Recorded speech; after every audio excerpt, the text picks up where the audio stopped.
Story 1. Man hanging on branch. A man walking in the night slipped and fell from a rocky path. Afraid he would fall down thousands of feet because he knew that just at the edge of the path was a very deep valley. He grabbed hold of a branch that was overhanging the edge. In the darkness of night, all he could see below him was a bottomless abyss. He shouted, and his own shout was reflected back. There was nobody to hear him.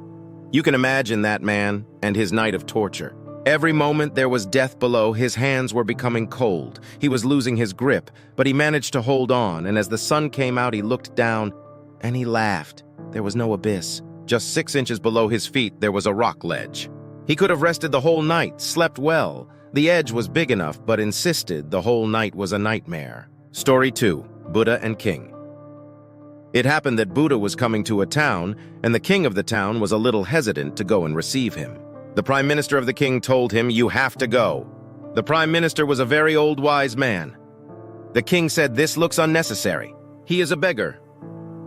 Let him come. What is the point in me going to the boundary of my kingdom to receive him? I am a king, and he is a beggar." The old prime minister of the king wrote his resignation immediately. He said, "Take my resignation, because if you have fallen so low, then I cannot remain here. You must remember that you are, and he has renounced kingdoms. He has nothing. You have a great empire, and he has only nothing. He belongs to the top. And you have to go and bow down, otherwise take my resignation.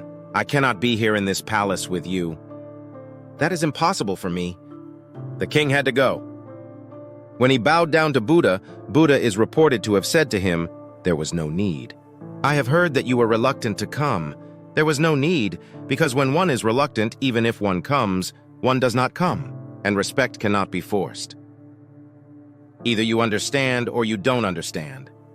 There was no need. I was coming myself, and I am a beggar, and you are an emperor." But now the king started crying and weeping. He understood the point.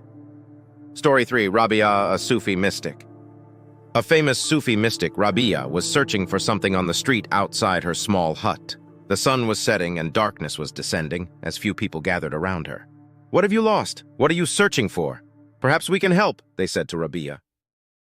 Rabia said, "I've lost my needle." One amongst the people said, "Well, the sun is setting now, and it will be very difficult to find the needle.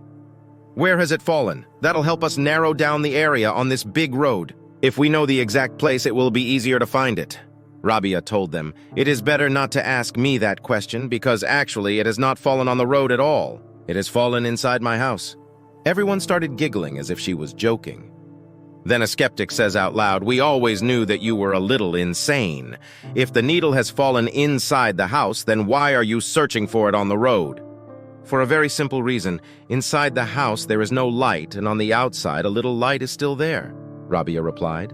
The people laughed and started dispersing. Rabia called them back and said, "Listen, that's exactly what you are doing. I was just following your example. You go on seeking bliss in the outside world without asking the most fundamental question, where exactly have I lost it?" After a pause, she continues, "You have lost it inside, and yet you are looking for it on the outside for the very same reason. Your senses are outward bound. Your ears hear sounds on the outside. Your hands touch things on the outside. That's the reason why you are searching outside. For a very long time, I was also just searching on the outside. But the day I searched inwards, I was surprised. That is where I lost it, and that is the only place it can be found." Story 4. Zen Master on Anger. A Zen student came to Bankai and said, "Master, I have an ungovernable temper. How can I cure it?" "Show me this temper," said Bankai. "It sounds fascinating." "I haven't got it right now," said the student, "so I can't show it to you." "Well then," said Bankai, "bring it to me when you have it." "But I can't bring it just when I happen to have it," protested the student.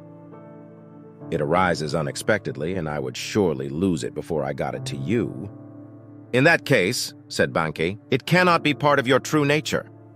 If it were, you could show it to me at any time. When you were born, you did not have it, and your parents did not give it to you, so it must come into you from the outside. I suggest that whenever it gets into you, you beat yourself with a stick until the temper can't stand it and runs away. Getting angry and losing our temper is a sign of weakness. If we cannot hold our temper, it ends up hurting us more than the one at whom it was directed at. As the Buddha once said, holding on to anger is like grasping a hot coal with the intent of throwing it at someone else. You are the one who gets burned. Think about that.